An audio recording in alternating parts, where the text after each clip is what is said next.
Fox News alert this morning. Terror in Ohio, apparently, where an armed man, a Muslim immigrant with a machete, entered a Columbus restaurant and attacked people as they ate dinner. The restaurant is owned by a Christian Arab from Israel. The Somali man behind the violence, a former refugee who's been resettled in Ohio. The FBI is investigating the assault as a possible act of terror.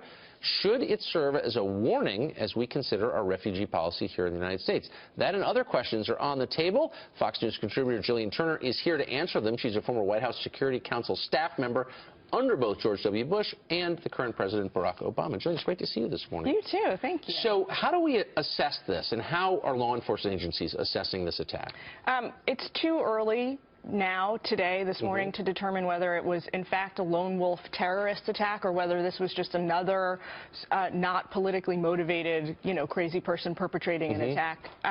What's interesting to note is that the FBI has taken over the investigation at this point, and that leads myself and others to believe that there are at least harboring suspicions now that this may have connections to terrorism. What's so frustrating for, I think, a lot of Americans, and one of the reasons some of these insurgent candidacies are doing pretty well, is the establishment in Washington tells us, well, we have to resettle refugees because we're bad people if we don't, and never answers the question, well, what do ordinary people get out of this? Why does this help us? I don't think that that we're bad people if we don't. I'm actually on board with the administration's policy of continuing to accept Syrian refugees and refugees from all across the Middle East, because I think that it's what we've put it this way, we've never historically excluded people from entering this country based solely on their religion, and that's what some of these GOP candidates are calling for. And I think that it's un-American.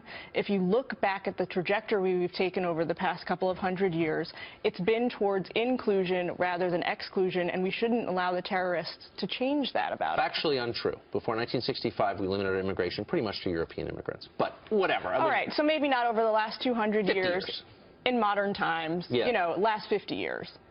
What do you make of the Republican field on foreign policy? It's been a component of their campaigns, maybe not the central issue, but how should voters assess who is ready to take over the responsibilities of Commander-in-Chief? Well, my take is, to be very candid, none of these candidates on the GOP side are really qualified, have serious credentials on foreign policy, national security, so we're forced to choose from a below-average bunch in this election cycle.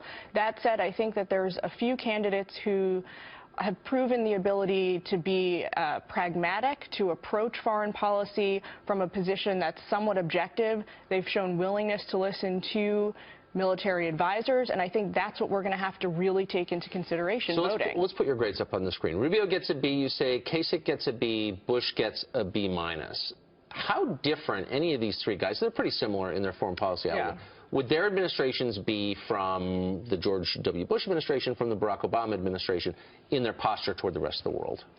Well, some of them we don't really know, right? So I gave Rubio the top grade because I believe he's articulated not only an issue-by-issue understanding of the situation we face in the world at large, but he's also provided the American people with a sort of strategic vision for the direction he'd take the country. He seems to take it seriously. He takes it seriously, as does Kasich. I brought Kasich, kind of in as number 2 because he's demonstrated a pragmatic approach, but he has not really articulated a vision. And I think you really want both things when it comes to voting for a commander-in-chief's foreign policy and that approach to national defense. Do you think that these three candidates, or any of the candidates, have learned hard and lasting lessons from the foreign policy of the last 15 years? Well, one thing about Jeb Bush, when prodded about the Iraq War and his brother's administration, is that he's actually shown the capacity to be reflective, to approach the issues objectively, and I admire that. I have to say, it's very difficult for him to talk about the Iraq War because of the family connection, and I'm not toe-to-toe with him on all the foreign policy issues, but I admire his approach, and I have faith in that. Anyone who can be reflective and learn from mistakes gets my support. I think that's a great quality. It's great to see you this morning. Thanks. Thank you. Coming up.